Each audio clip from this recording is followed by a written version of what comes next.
Habang humahagupit ang bagyong Enteng, may nasunog na barko sa Navotas at may dalawang barko namang bumangga sa dike.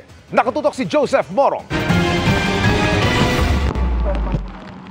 Sa gitna ng malakas na hangin dulot ng bagyong Enteng, inabutan namin ang barkong ito malapit sa Navotas Centennial Park na nagliliyab. Ang hangin tila pinapaypayan ng sunog sa MV Camila. Hindi naman makalapit ang mga taga-Bureau of Fire Protection dahil sa malalakas na alon.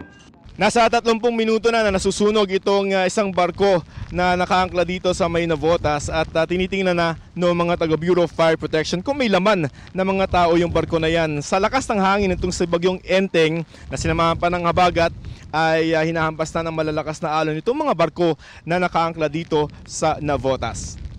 Maya-maya isang tugboat ang nakalapit galing sa katabing barko. May mga sakay ito pero hindi pa malinaw kung sino. Ilang minuto pa, lalong lumakas ang sunog at halos tuluyan ang tupukin ang ibabaw ng barko. Hindi pa natin alam kung ano yung dahilan ng pagkasunog.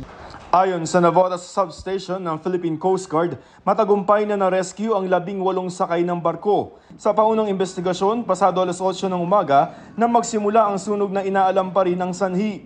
2 sakay ng barko ang nagtamo ng mga sugat. Kinuha na sila ng kumpanya nila. Sa lakas naman ng hangin at alon, 2 malalaking barko ang bumangga sa dike na humaharang sa malakas na alon. Nabasag tuloy ang ilang bahagi ng dike. Papanagutin ng lokal na pamahalaan ng mga kumpanya ng barko. Kailangan na gawan ng marine protest po yan at siyempre dapat makausap natin yung may-ari at pakita sa kanila at sana maparepair po nila kaagad yan. May ilan namang kalye sa Navotas na may gutter deep na baha pero mabilis naman ang naging paghupa sa ibang parte ng syudad. Naayos na kasi ang Navotas floodgate na nasira nitong Hunyo. Kanina umabot sa 12 meters ang taas ng tubig dito pero pasado alas 12 nang buksan muli ang floodgate.